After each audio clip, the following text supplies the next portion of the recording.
Good. So welcome to another Earth to class. We're now up into the 230th Wow. Wow. and very glad you can all get up and join us on this Saturday morning. So leading us today is Maya Pincus. Maya is now with the program here at Lamont. She's around the corner from me in the borehole building. But I've known Maya for many years because she was one of my students at the American Museum of Natural History MAT program. What cohort were you, 2 or 3? 4. 4? Mhm. Okay, It was still a long time ago. I know. Well, next time I hope to have some people from the current cohort. So, Maya can continue her introduction now. Sure. I've made her the co-host, so she's in charge. All right. So thank you, Mike, and thank you everyone for being here. I know that Saturday mornings are very precious time, so I really appreciate it's nice to see so many faces on Zoom. And I can't see your face, but thanks to the person who's there in person. So just a quick outline of what we're going to do today. We'll do some introductions. You already essentially learned who I am, but then we'll talk about the International Ocean Discovery Program and the JOIDES Resolution, essentially the history of scientific ocean drilling in the US. And then we'll have an opportunity to actually connect with the JOIDES Resolution, which is our drilling ship at sea right now. And then we'll talk a little bit about some of the free educational resources that are available through IODP. And in the email he sent out a little bit ago, this wasn't part of my original plan, but Mike mentioned that I'd talk about the current status of IODP. And it turns out that that's actually a pretty significant thing going on with our organization right now. So we'll spend some time at the end to go over just what is going on with our program at this point in time. So a little bit more about me. As Mike mentioned, I graduated from the MAT program at the American Museum of Natural History. That was quite some time ago now. I was an earth science teacher in New York City for 6 years. And how many of you found out about this from the Esprit listserv? I recognize some names from that. Okay, no response, but I know that some of you use it. I actually found out about scientific ocean drilling through that email list, which is a really awesome resource for earth science educators. And through an email that I got, I applied to become an onboard outreach officer, and I had the opportunity to sail twice on the JOIDES Resolution as a science communicator. And the first time I went, my principal said, yes, that's awesome. You can take 2 months off to go out to sea. And then the second time they asked me to go back, first he said yes, but then he changed his mind and I committed. So I had to quit my job. So then IODP hired me full time as a science communicator. So at the end, I will share this slideshow with you. We're not going to take the time to watch this video now, but I'll give you all of the links and resources that you can peruse in your own time. So I'm just going to talk a little bit about the history of the International Ocean Discovery Program. Is anyone already familiar with this program? All right, I see a hand from Rick. Thank you, Rick. Yes. Chris is nodding, maybe. All right. So if this is stuff you already know, feel free to tune out, but thank you for letting me know. The International Ocean Discovery Program, we call it IODP, is the 4th iteration of a program that has been drilling into Earth's, the ocean floor on Earth purely for science. So usually when you see pictures of ships like this, you think oil and gas. But what we do is we actually are just trying to advance our understanding of our planet. You can see these black and white photos. These are showing the very beginning of the program, which began, I think, at over dinner, a conversation between some scientists. This was right at the same time that the space race was really starting to get going.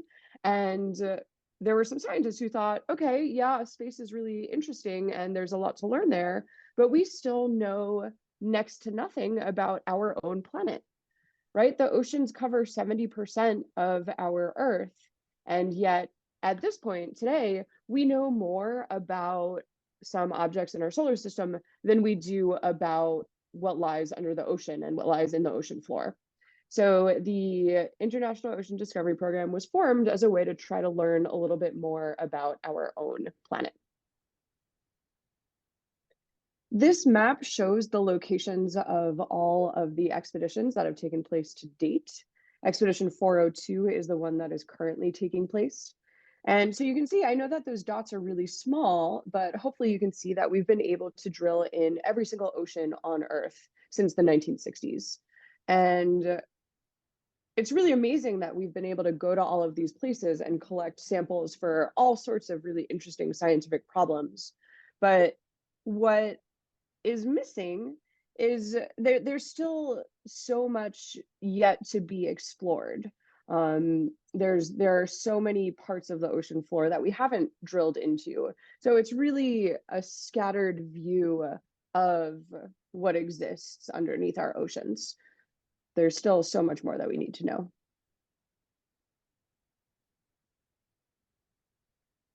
As I mentioned before, one of the ships that we use is the JOIDES Resolution. This is the US-based ship that carries out the majority of our drilling operations. JOIDES is an acronym for Joint Oceanographic Institutes for Deep Earth Sampling. And Resolution comes from the other famous research ship, the HMS Resolution. The ship was built in 1978, actually as an oil ship, but soon after that, it was purchased and converted for scientific ocean drilling in 1985. A really fun fact about the JOIDES Resolution, it actually had a sister ship. So the company that built it built two, but the sister only lasted for, I think, 5 years before it got sold for scrap, unfortunately. Yeah, when I was on the ship a while ago, I had the opportunity to actually talk to one of the architects of the ship, and he shared that with me. So here are some stats. We like to refer to the JOIDES Resolution as a floating laboratory because, let me see, can you see my mouse if I move it around? Yes, thank you. Okay, so all of the science happens towards the front of the ship. We call it the lab stack, where we have 8 floors on the ship. I think the first time I went there, it blew my mind that there was actually an elevator on the ship. But this is where the science happens. We have several different labs, and you'll see some of them when we connect to the ship. And then everything towards the back is where the operations take place. And of course, this tall structure that kind of looks like the Eiffel Tower, that's the derrick that supports our drilling system. And it's a pretty big ship. It's not as big as a cruise ship, but it's a lot bigger than the ferry or most of the ships that you would see most of the time. It's about a football field and a half. Some kids like that analogy. That's not my forte. And what's really unique about this ship is that expeditions typically last 60 days, 2 months, with about 120 people on board.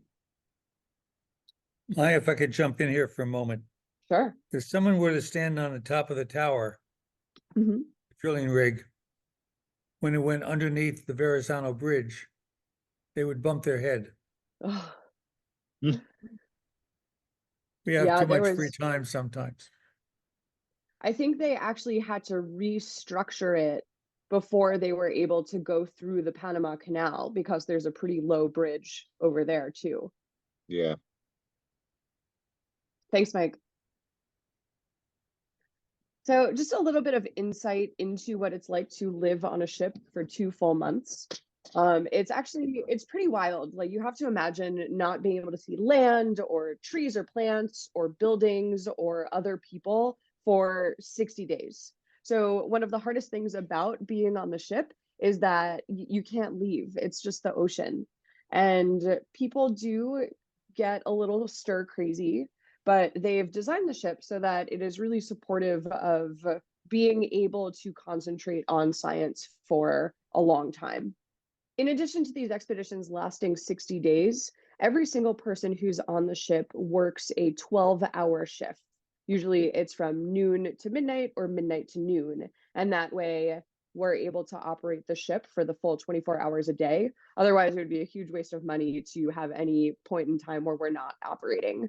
So we work 12 hours a day, 7 days a week, 460 full days. It's really, really hard. We get really, really tired, but they do take really good care of us. So there's a really nice gym, which you can see in the bottom left. And there are 4 hot meals provided to us a day by an amazing catering staff. And on top of that, we have essentially nonstop access to any type of baked good that we can possibly want. There's always the joke about going to college and gaining the freshman 15, but it's also the same. It's the JOIDES Resolution 15 because they take such good care of us in terms of food. And then in the middle on the bottom, you can see a picture of what a typical room looks like.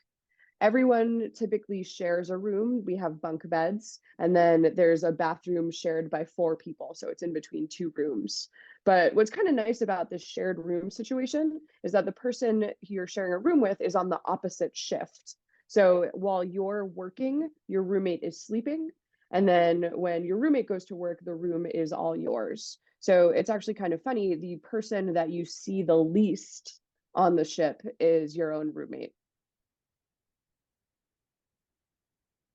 I want to talk now a little bit about the people who make scientific ocean drilling possible, because when we think about it, we think about scientists, and that's really exciting and something useful to point out to our students.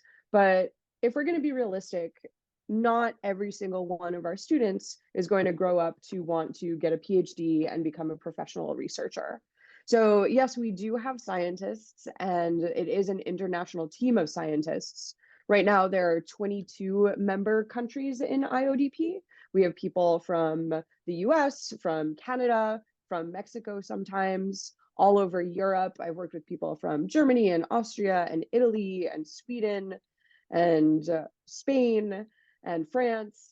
And we also have people from Korea and Japan and China. And this expedition, we actually sailed with some people from Namibia.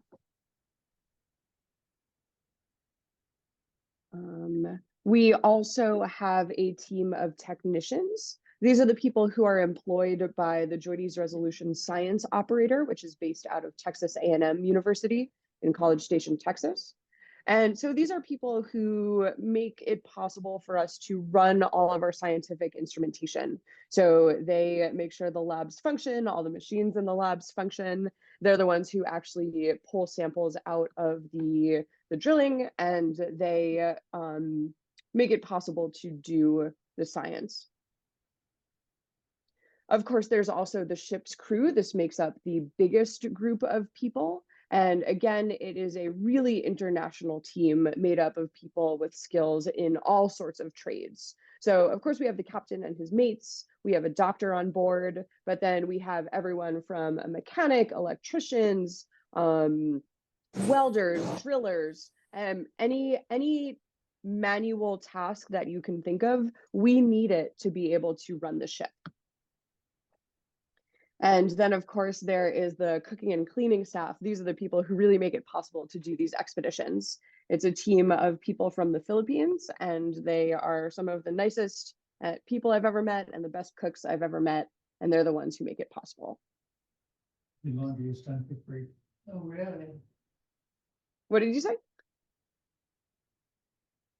I was just saying laundry is done for free. Yeah. So you leave your bag of laundry outside your door before you go to sleep, and you wake up and it's back and it's clean and it's perfectly folded. It's amazing. And again, all of that exists so that we can focus on the science. So why the heck do we do all of this? Why do we have the ship that goes out to the middle of the ocean, feeds people 4 meals a day, working this hard? It's so that we can recover these things called cores, which are cylinders filled with sediment, mud, sand, or rock from the ocean floor that we then slice open and study so that we can better understand our planet. When we recover them, you can see in that biggest picture on the left, the cores are 30 feet long, And then we put them down, we cut them into about 5-foot long sections so that they're actually manageable. And then we cut them in half to access what's inside. All right. So one of the basic principles of earth science is the deeper you go, the farther back in time you go. So that's why we sometimes make the joke that the JOIDES Resolution is a time machine. And so we will spend days drilling at one place so that we can get as deep as we can to learn more about each Earth's past. So each layer of the core, and you can see some examples of how different these cores can be, represent one specific moment in Earth's past. So by studying core after core after core, we can get a really good idea of what the oceans and therefore the atmosphere and therefore the planet was like at a certain point in time. It's really amazing what we can do and how we do it. So here are some pictures of the actual drilling operations. If you look in the top left corner, there's my attempt to show you to scale just how deep we can drill compared to the size of the ship. But we can actually go even deeper than that.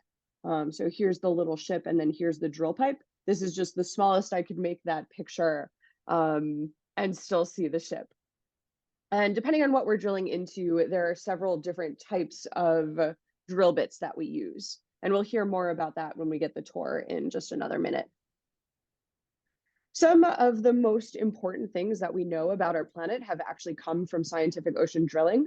It's unfortunate that so few people actually know about this program. We have the joke that this is the most successful science program that nobody's ever heard of. But scientific ocean drilling is the reason we were able to verify seafloor spreading and therefore plate tectonics.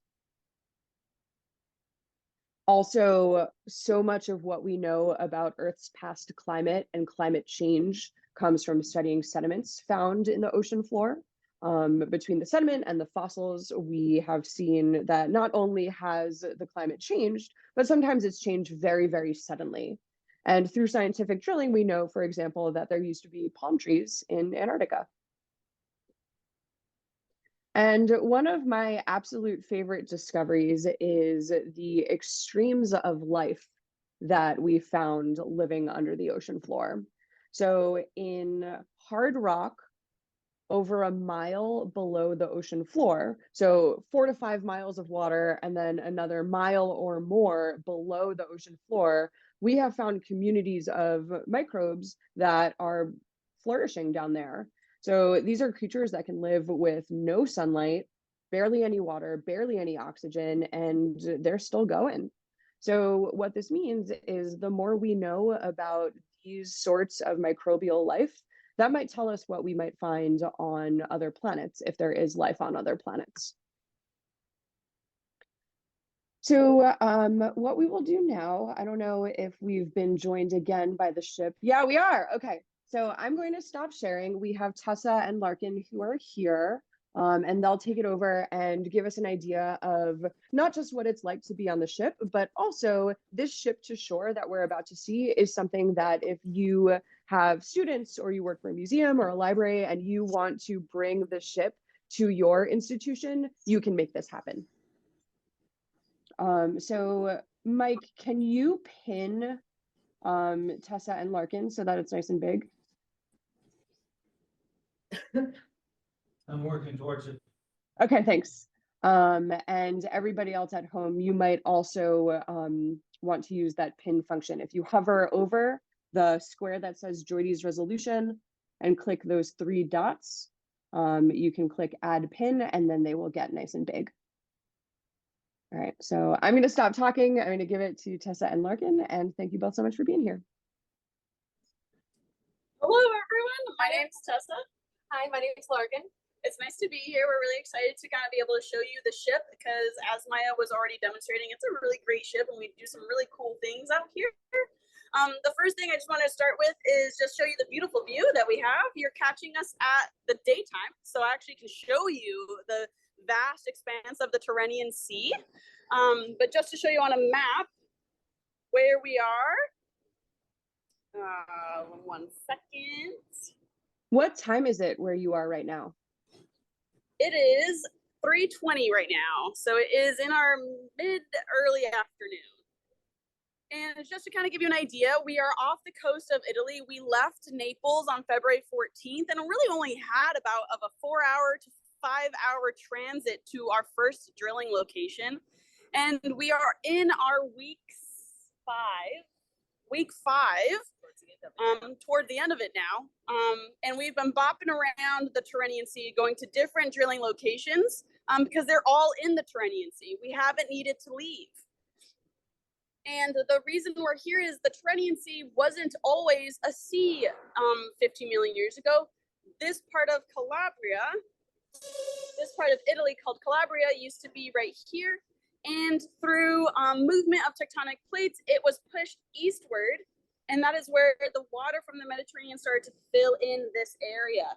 And the scientists really want to understand why and how that worked out, as well as what is happening to the sea floor when you are moving a piece of crust to the east, and what happened to allow the mantle to protrude outward of the sea floor. And it's a really interesting action because we don't see that very commonly around the world.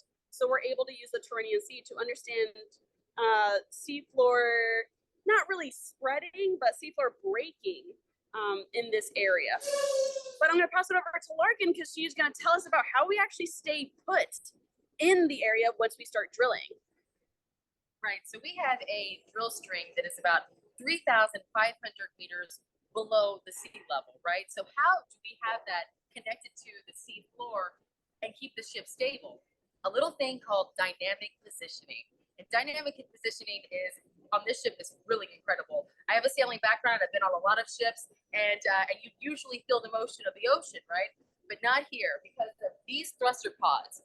So these thruster pods, when we're at dock, they rise up. They rise up, and then when we get to our position, when we get to the drilling spot to hold ourselves stable, they lower down these pods.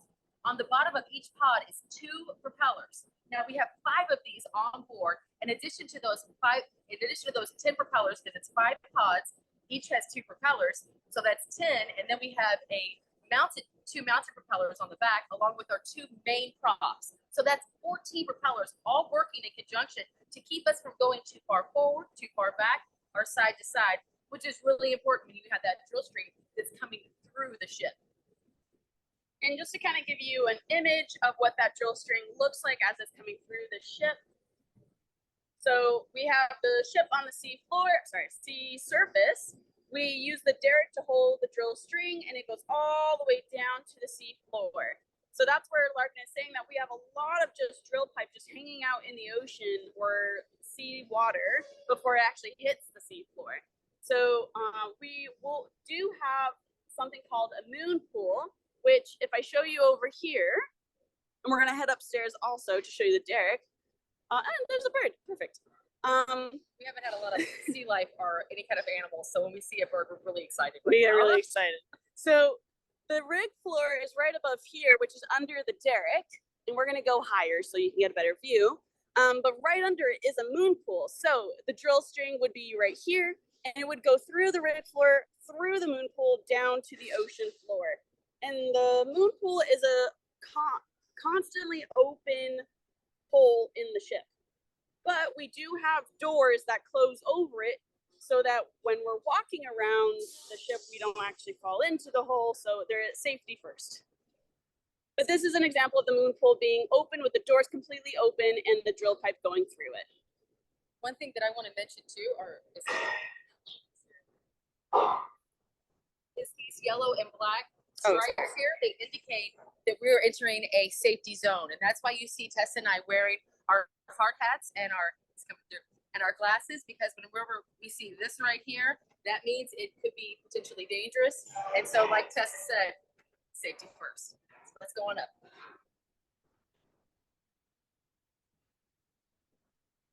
So now we're just going up to the catwalk or the core deck. And we'll get a better view of the rig floor, and we can walk you through the drilling process. So we're moving up from the forecastle deck up to the main deck. And this is our core deck where Maya showed you a picture of us receiving core. But let's get a little higher just to show you the rig floor and what's happening when we have drill pipe deployed.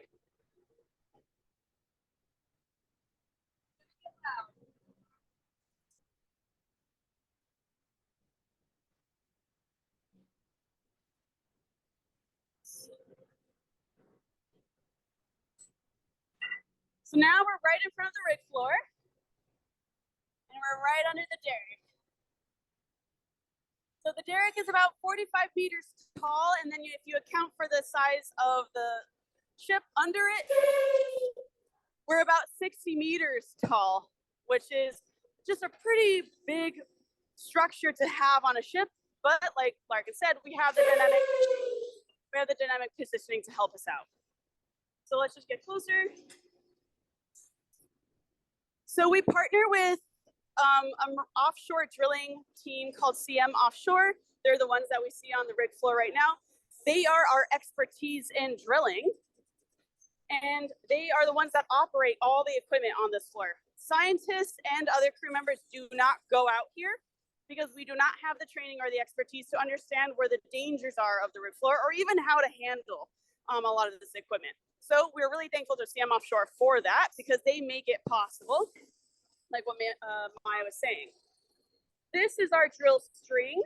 So we had just finished drilling and we were actually doing logging where we send sensors down the drill pipe to the borehole to measure physical properties of the borehole, like porosity, magnetic susceptibility, sometimes even temperature, or even resistivity. When we have electrical resistivity and want to understand how fast does electrical resistance move through the material of the sea floor. So this is the drill string. It's held by our derrick, which all the way at the top is a yellow structure, which is part of the top drive. And then we have our winch here, which is this big red structure right behind this other yellow equipment that holds the whole weight of the drill string. So this winch back here is really important to making sure we keep attached to our drill string. But we're gonna go downstairs and Larkin's gonna walk us through how we get a core.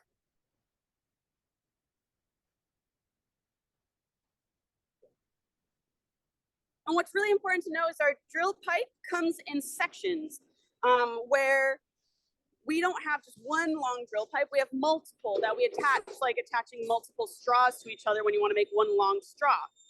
So when they need to collect the core, we just need to open up one of the sections from each other rather than undoing the whole drill string. Okay, we're gonna try to do a little Bluetooth.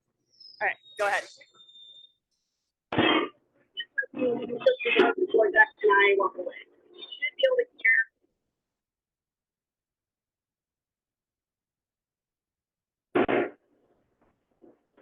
Is it on? Okay. Can maybe Maya give a thumbs up for awesome? Okay, guys. So when this drill string comes out, and it comes out in a tube like these, if you can show them these long tubes, perfect. So when it comes out, it might be full of sediment, different types of materials or rock, like Maya was saying earlier. So that's going to be heavy, right? It's a scene when they're pulling one of these things out. There's 5 people that are lined up right here, and they put it all on their shoulders, and they start walking. And we're walking, and we're walking. Usually with it on this side. And if you can see these racks, we're going to walk all the way down and set down the sediment on the rack. And we're walking, walking, walking. And then, boom, it goes down. So when it's down, we take out a measuring stick, and we're going to measure 1.5 meters. So pretend that there's one of these. Actually, I'm just going to grab one. A little sample one, if you will. So just imagine that this is 9.5 meters or 30 meters long all the way down. And they're going to take this and measure 1.5 meters, 1.5 meters, 1.5 meters, and so on, and mark it with one of these fancy red markers. So mark, mark, mark. And then you take out one of these. Now what's cool about these is, I don't know, I always get, there we go. See this little blade in there, that little, what they're going to do, because to cut one of these cores with like a knife or something, it's messy. So they invented this here, which is really cool about being on a ship, that if you need something and you have all of these very smart people that are very creative, you can actually create something on the ship. So this is actually made on the ship. So what they'll do is they'll close this around the pipe, and then they'll turn it, and then boom, you got a nice cut, right? So now we have our 1.5 meter section. You're gonna put a cap, these are color coded, so this is for, blue's for the top, the top, and then the white is for the bottom. That's important to know because of the test that we're gonna be running later on, and the data, we need to know which way was up and which way was down, right? So that is, that's how we collect out here. And then we would take it inside. So I'm just gonna put this back. So just to be able to point out, on the core deck, we also have the drill bits that we like to use. So Maya was showing you the drill bits before, but these are 2 examples of drill bits that we have used for different holes. This is our soft sediment drill bit, and then this is our hard rock drill bit. Within the drill bit, you have the core barrel, which has a core cutting shoe that sits behind these rotary cones. So when we want to cut sediment, we will have the core barrel inside that has a cutting shoe that makes it easier to go through the material of the seafloor. And inside the core barrel, you have your core liner. And so the cutting shoe will cut through the formation, and everything that gets cut goes straight into the core liner. So when we collect the core barrel from the drill pipe, we'll hook it and then bring it all out. This is facing the opposite way. These cones are actually supposed to be on the bottom because right now it's just resting on the top of the drill bit. And so when we want hard rock, we use this drill bit because this is much stronger and can handle hard rock formations because of the different type of teeth that you see on the rotary cones handle different formations, while these we don't necessarily need these for soft sediment, but maybe when the sediment starts getting harder, we'll start using them a little bit more. So those are our drill bits, and they have different purposes, and we have a ton on board. So we have backups, and being on a ship, you always need backups. So when the core comes off the rig floor, it goes into the hands of the marine technicians, and then the marine technicians bring the core into the lab, and that's when the scientists can start actually playing around or studying the cores. So the scientists kind of live in here. All outside is marine technicians and CM staff. So the first part that you'll notice about our lab is this is the physical properties part of the lab, where we want to take I want you to think about it like a fresh bakery. When you want to go to a bakery, you want to get the freshest stuff because it's just made. And so the core, I want you to think as like the fresh baked bread. We want to get we want to measure all the crinkly noises that the fresh baked bread makes.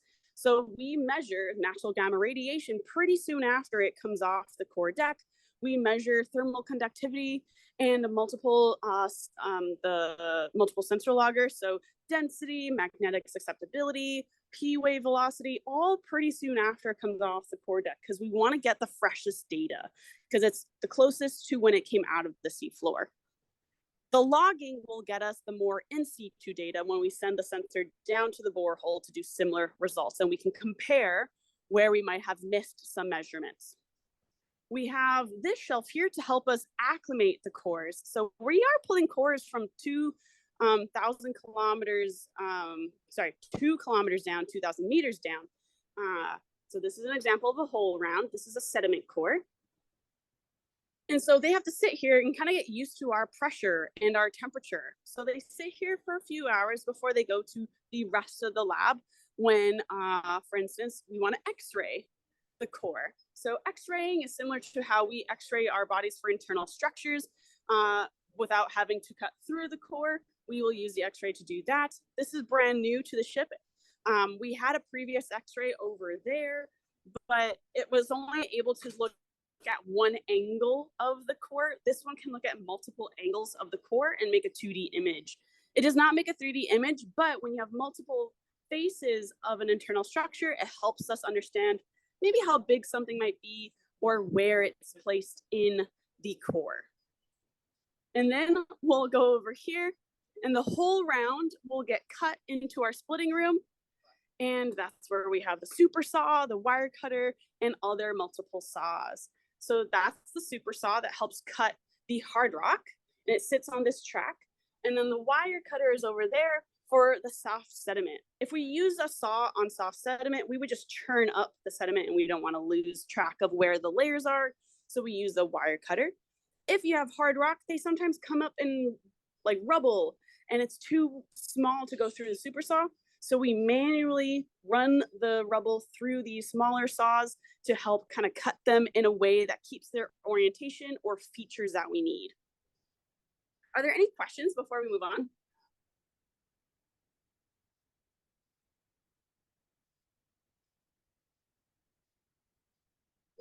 Okay, all right. When we cut the cores in half, that means we have two halves. One half is for working half and the other half is the archive half.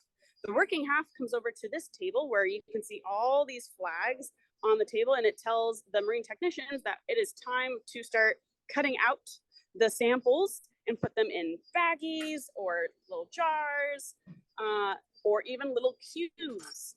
And this just helps the working half to be used for destructive analyses, things that will no longer allow the sediment or hard rock to be put back into the core. Oh, Maya, are you trying to wave at me? I was waving at, is that Lisa? That looks like Lisa. Oh, that's Lisa. Sure is. Maya Pincus says Maya. hi. Maya. Hi, sorry for interrupting. I was excited to see you. Oh, Lisa's our favorite. So working half gets kind of used up. And then the archive, oh yeah, go ahead. So, and one more thing about these samples, as you can see, if we flip this, all of these little stickers, right?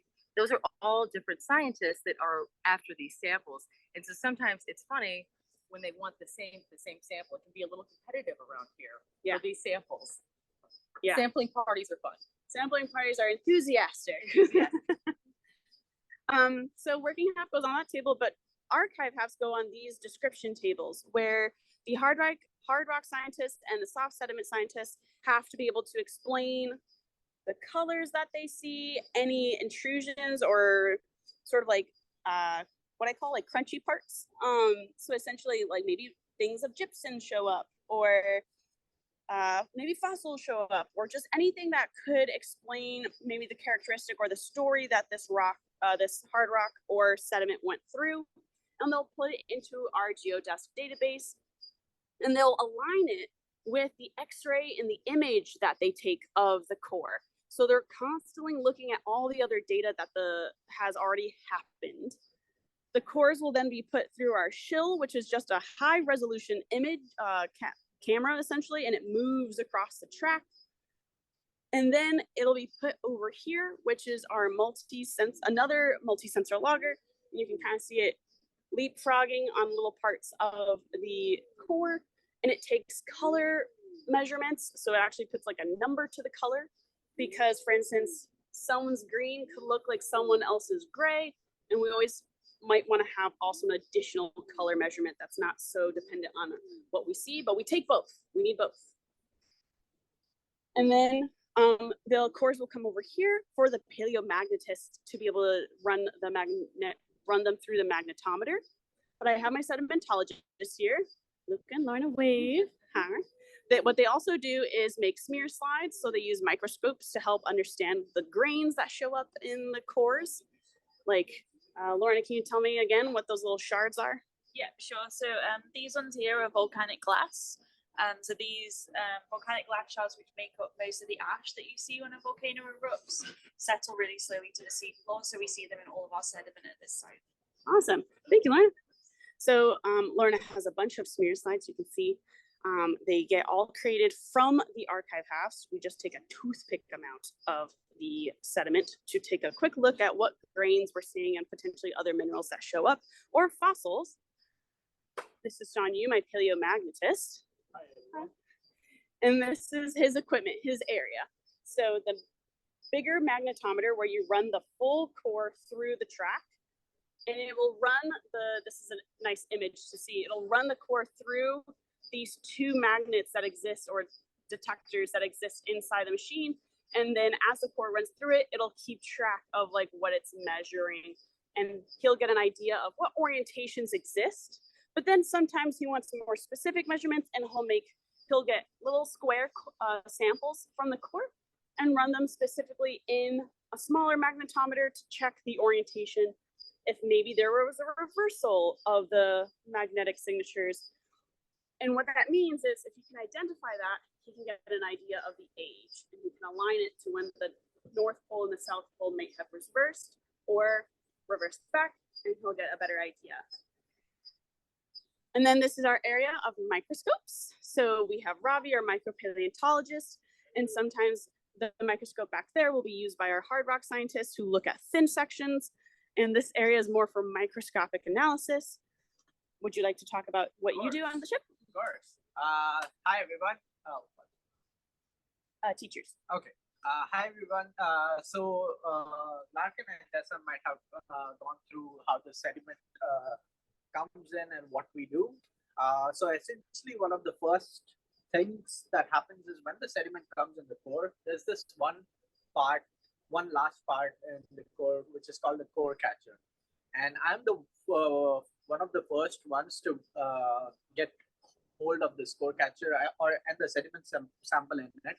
And what I do with it is, okay, so yeah, I usually go out there and collect the sediment sample in this small ball over here. And what I do later is take this sieve and put it in this washing apparatus.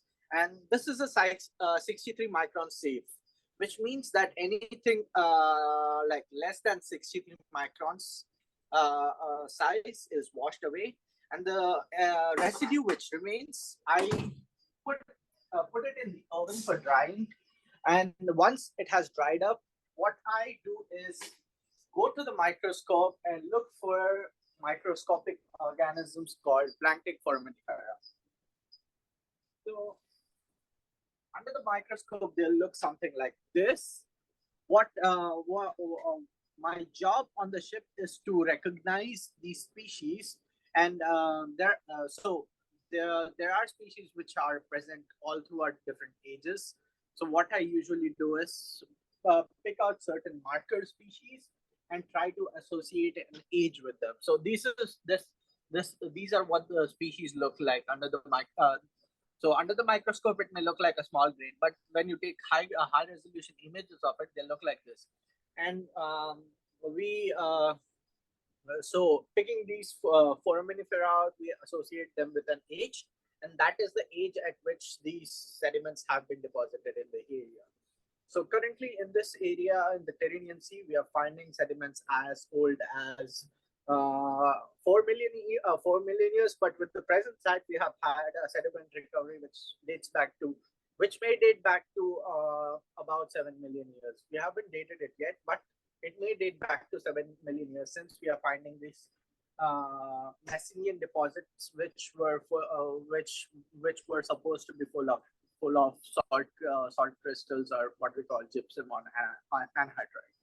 So yes, that's what we are finding, and that's my job on the ship. I use these fossils to know the age at which these sediments were deposited, and that's my job on the ship. But what I also do is take these sediment samples back to my lab in the US, and I try to do some geochemical analysis on them and different kinds of other works to see how these organisms were present during those times, how they interacted with other organisms, and how the paleo-environmental conditions were and such. Thank you, Ravi. One more thing I'd like to add is that it is Ravi's birthday today. Thank you. You all want a tour of the ship. I want to give you a little bit of like how life is on the ship. I'm going to show them your happy birthday stuff. Sure. Okay. We just right before this, that's why we didn't stay for the whole talk in the beginning, because we just did a happy birthday cake for Ravi, because that's what we do. We celebrate birthdays here. So he gets a little happy birthday. His being on the ship when it's your birthday, we have the little tassels here, and we also have little origami birds. So being on the ship, it can be hard when you're having to celebrate things away from your family and your friends, and the crew here is really awesome and making sure that everybody still feels like special on their special day. Yeah. Did you feel special on your special day? Yes. It's been wonderful experience Unbelievable. on the ship and with such wonderful people. So I would definitely recommend if you ever get a chance. Yes. Yeah, it's been lovely. I love these people. Happy Thank you. birthday. Thank you. Thank Happy you. birthday, Ravi. Yeah. I just wanted to check. You said 30 minutes, so let's take some questions. If there's any questions about the tour or how you can use the tour as an educator.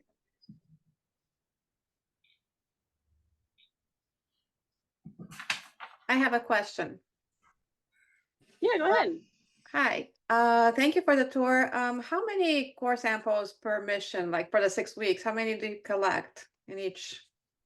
Yeah, a lot. So it really depends on the success of each drilling location. Some locations can leave with almost like kilometers worth of cores, where our refrigerator downstairs, which is just like one giant floor, will be packed to the brim. And then there's other times where maybe it's not as successful, where we'll maybe have just a few. So I think so far we have like how many meters of? Oh no, we are at 50 kilometers. All right, yeah. So far, like we've been successful. So we've had it like 2 kilometers or something. about and about a number of boxes, of course. It can all be dependent on how hard the sediment is that we're trying to drill through. It's really it's situational, it's environmental, it's different every time. Yeah, so like sometimes if we have to end a drilling hole early, we might not leave with the expected number of cores. Thank you. Other questions? No, thank you.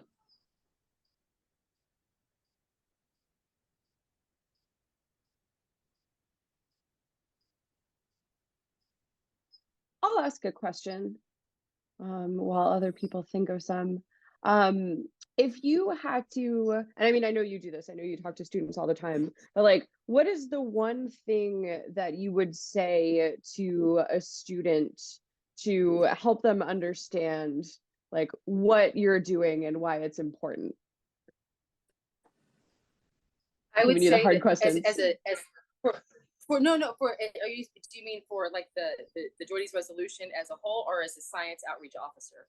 The JOIDES resolution, I would say that what we are doing out here is we are joining these different scientists from around the world. So we're joining different thought processes, different I was saying earlier that it's almost like we have this mystery every time we go out, and every scientist is like a detective, and they give different clues, right? And so what's so cool about this situation is we get to see things happening in real time. When we have these different meetings in the conference room, you can see these ideas coming together. And even at the handovers, there's like, oh, I got this and I got this. Well, what does that mean? And sometimes it means more questions, and sometimes there's answers. So it's just a really beautiful process to see that all happening in real time. And because the ship is also creates such a warm and it's a unique environment, so that you feel like feeling safe to share your thoughts. And it's just really a positive environment that encourages you to speak up and to share your findings and your ideas.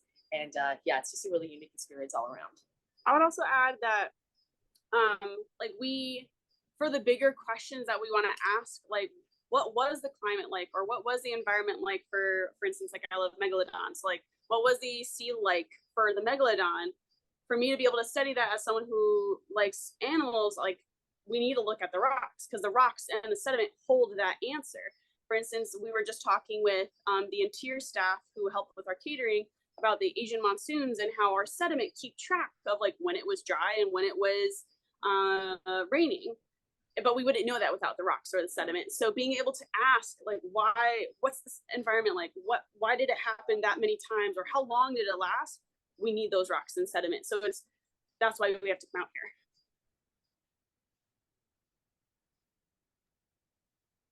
So you do talk to students as well, give them the tour? Yep. So what kind of questions? So we've had, I think, oh, sorry, go ahead.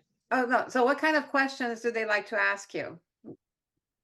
It's a variety of questions because we have different age groups. So we have children that are in first grade all the way up to graduate students and above. So it's all the questions in between, you know, like, does a shark ever hit the pipe, or something about, you know, something more advanced? It's so you never know really what you're going to get. It's a mixed bag of questions. Yes, we've gotten asked like, how deep is the water, to why the Turanian and not somewhere else, to who's your roommate. Yeah, what's your favorite dessert on board? I mean, it's really it's across the board. And then there's some people, like we had a tour with cadets the other day, and they were really interested in the dynamic positioning and how that worked, as opposed to like maybe we have science, geologists in training, and they have different levels. So it's just different levels every time, which really keeps it interesting for us. But what's awesome is the questions are pretty thoughtful, and it's almost like, oh my gosh, of course I'll tell you about this, but might be something so small that maybe we don't add to the general tour, but it's nice that like they already start thinking about, okay, well, if I did that, I would need to do that. Well, how do you label those things, or where do they go after the ship? So the types of questions we get are pretty exciting because we can just tell that someone's really thinking about the process.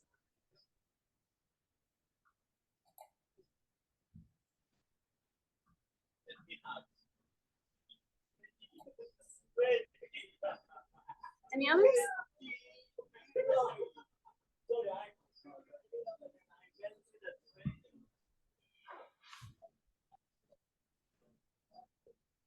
All right, so it sounds like, Well, go ahead. I was just gonna say another thing about the classrooms. It is really nice to see these students getting interactive and excited about science. You can see the sparkle in their eyes. I mean, even though it's Zoom, you can see like yesterday we had 5 classes at the same time, and at the end of it, literally these 10-year-olds were jumping up and down, and you could see their arms, like just like the shadows of their arms going up and down. So to see that kind of excitement in children, I can't tell you the feel. I mean, I'm sure your team, when you see they're excited, like it just makes your heart jump. So that's sort of getting them so excited, and from so far away, we're out in the middle of the ocean. So that are in the middle of the Trinidad Sea, but on this ship, wherever you are, like it's so exciting, and that's just something that really draws people of all ages in.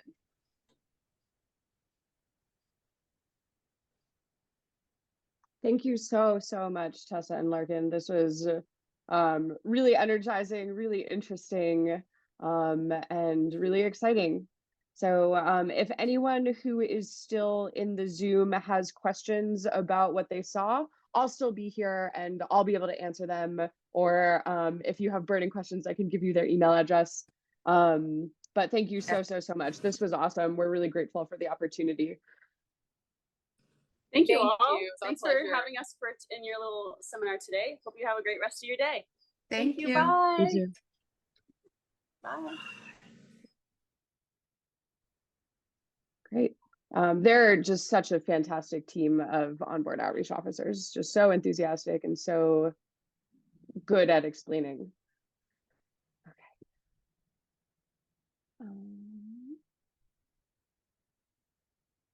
So as they mentioned, as I think I mentioned, this is something that if you're still in the classroom or if you are involved in any other institution, this is something that you can have happen in your classroom or institution for free. Sorry, let me figure this out. All right, can you see my screen appropriately now? All right, thanks for nodding, Marianne. So it's pretty straightforward how to do it. And the instructions are here in this slideshow. Website is JOIDESresolution.org. Yeah, I'll type that in the chat for anyone who wants that. And again, I can't access the chat right now because I'm sharing my screen. Okay, I'll share all of these resources at the end, but it's a very straightforward process. And it's cool because it's run by people. So it's not like you have to try to figure out a computer system or anything. It's just an email exchange. Something else that's really phenomenal about our program is the commitment, as you've seen, to education and outreach. So we have the Ship to Shore program, like we just saw with Tessa and Larkin, but we also, on the JOIDES Resolution website that Mike just mentioned, have over 100 free educational resources for educators. And it ranges in topic from plate tectonics and natural hazards, to climate change, to careers, to skills. So it's really anything that you could want. We have a set of pre-made lesson plans that you can download and you can use as is, or you can modify for your students. So here are two links. We have it as a website and also as a spreadsheet. So I'll just show you what the website looks like. Can you see the website now and not the slideshow? Does it say for educators? Okay, thank you. Marianne, I can see you and I really appreciate that you're giving me the feedback. So this is our website, joidesresolution.org/foreducators. If you scroll down, we have, I'll go into this in just a moment. We have posters that you can download. We have children's books, which are really amazing, all in beautiful PDF. One of the ones that just got published was our 392 haiku project, where a outreach officer for Expedition 392 had scientists write haiku about each of the sections of core, and then they were all illustrated by a watercolor illustrator. So here's an example of one. And so that's one example of the more creative projects that we have going on. I'm sorry. Okay. So then if we go back to the classroom activities, this is where we have our lesson plans. And like I said, there's really a range. The main topics are climate change, plate tectonics, microbiology, and careers, but it really does vary. So for example, Tessa, who we just saw lead the tour, made a lesson about practicing measuring. So you can, download it for free. And then it gives you the background, the additional resources, and then it's a worksheet that you can hand out to your kids. Another thing that's really, really exciting that we do is we call them teaching kits and cores. So we have 5 replicas of some of our most famous cores. So for example, the Cretaceous Impact Core. And they are made to be identical to the really influential core sections that were taken from the ocean. So for example, this one right here, we can see that at the bottom of the core, it's laid out horizontally so I could fit it in the slide, but this is the bottom. You have normal sedimentation of sediments and fossils getting deposited on the ocean floor. And then all of a sudden you have this layer. This represents all of the material that got thrown up into the atmosphere and then settled back down to Earth during the meteorite that led to the extinction of the dinosaurs. And then you can see above it that eventually there was the slow return back to normal sedimentation. We have several that represent glacial and interglacial climates. That picture is missing, but it is a very cool resource. We're seeing glacial retreat. This is actually a drop stone from when an iceberg melted. This is based on coral reefs measuring sea level change, and another climate example. And so if you're interested in borrowing one of these core replicas for your classroom, we will send it to you free of charge. We'll send a return label, and we'll also send you a box of goodies like posters and stickers for you and your kids. And so that's another way to give students the opportunity to actually kinesthetically interact with this sort of science. I forgot to mention when I was showing all of the previous examples that most, if not all, of these lessons are based in actual data. So students will be working with data. They'll be working on real world problems to learn more, not just about scientific ocean drilling, but about some of the most basic principles of earth science. I've included some links to helpful videos, like some background about the International Ocean Discovery Program and more about what it's like to be on the ship. And as promised, does anyone have any questions about that before we get to the conclusion?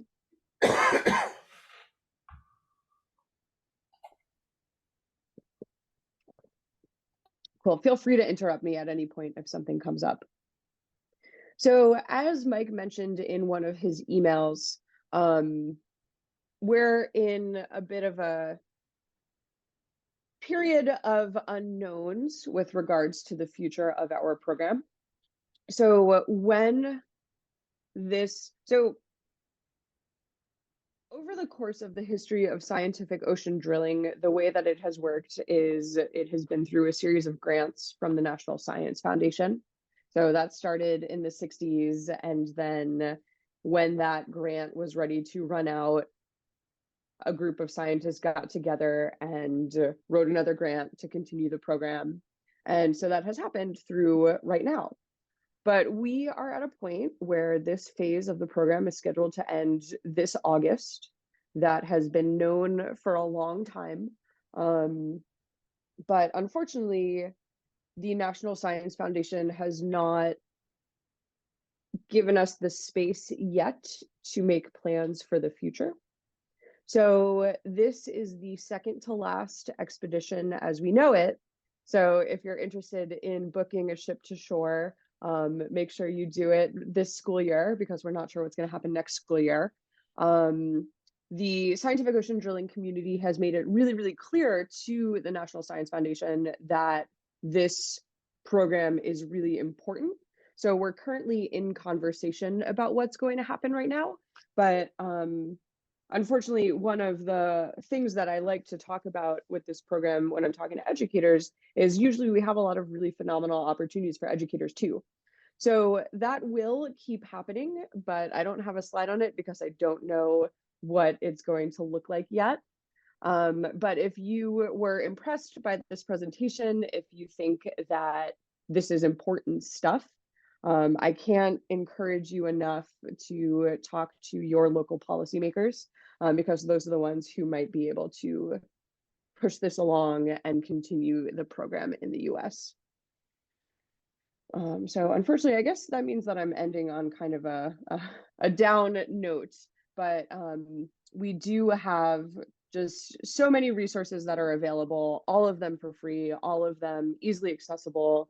And I also am a resource. So my email address is there.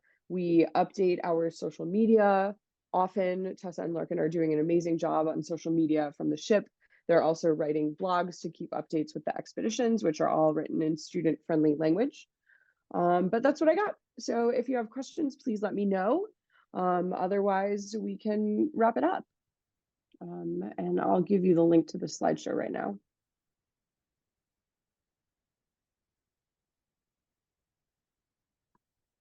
Maya, thank you very much. Mike, thank you so much for this opportunity. I really appreciate Okay, this. are the European and Japanese programs also winding down? So Europe has decided, and they're partnering with Japan to create a program that they're calling IODP Cubed.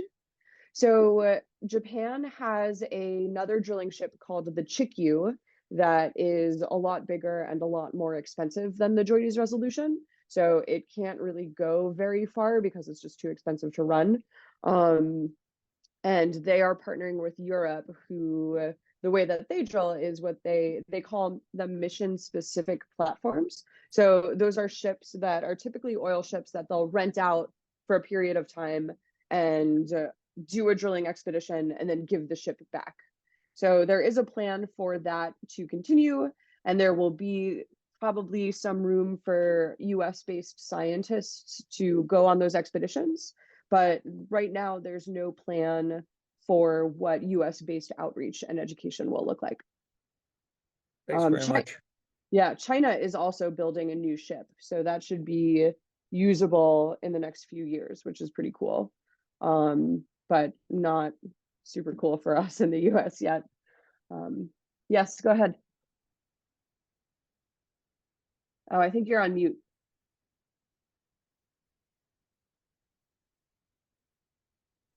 Sometimes the space bar allows me to talk. Apparently it doesn't now. Anyway, how much of the publications, or at least the information and the educational materials, how much of that's going to be archived? That's a really good question. Right now, the plan is to archive all of it.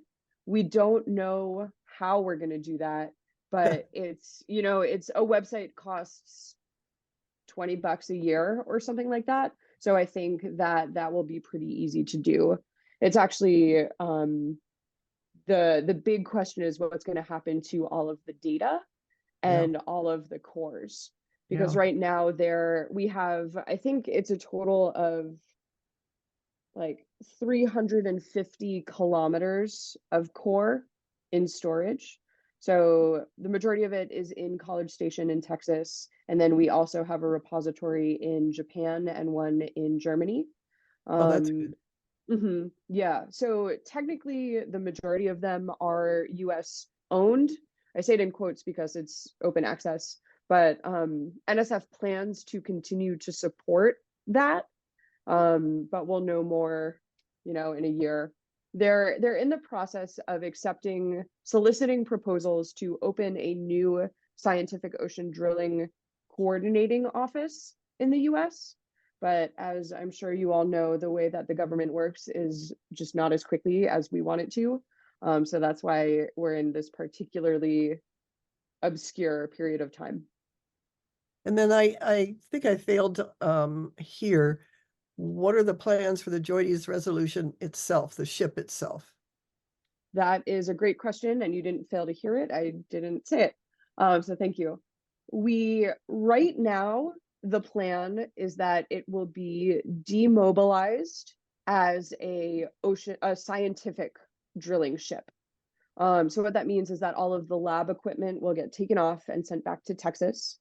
And the company that owns it, SEAM, they were hoping to sell it back to the industry, or not sell it, but find people who want to use it for industry.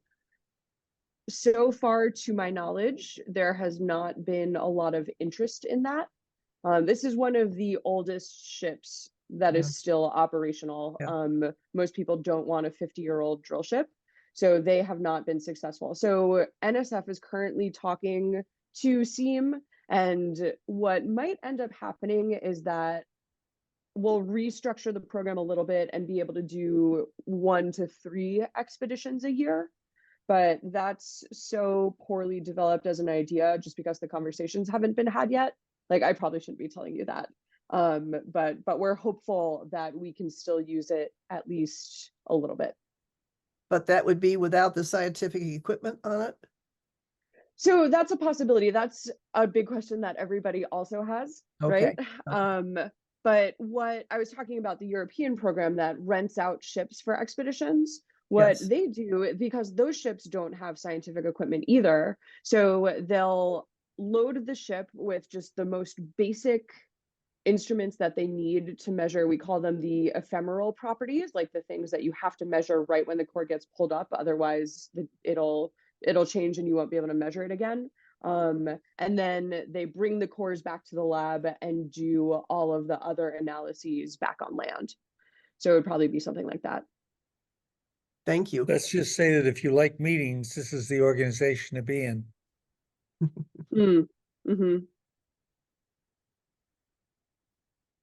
There's a tremendous amount of discussion. Yeah. Constantly. And I see Rick wrote in the chat, is it also dependent on administration? Yes. It really depends on just how the government wants to spend its money.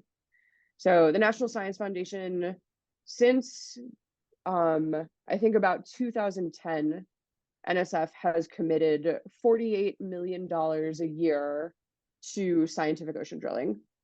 And in 2010, when they made that commitment, we had a lot more money from our international partners. And also it was before the inflation that we're experiencing right now. So $48 million went a lot farther than it is now. So if they continue to commit only that much money, that'll support the research and maybe 1 or 2 expeditions a year. But if we have an administration that is more interested in the US continuing to be a leader in scientific ocean drilling, it might change.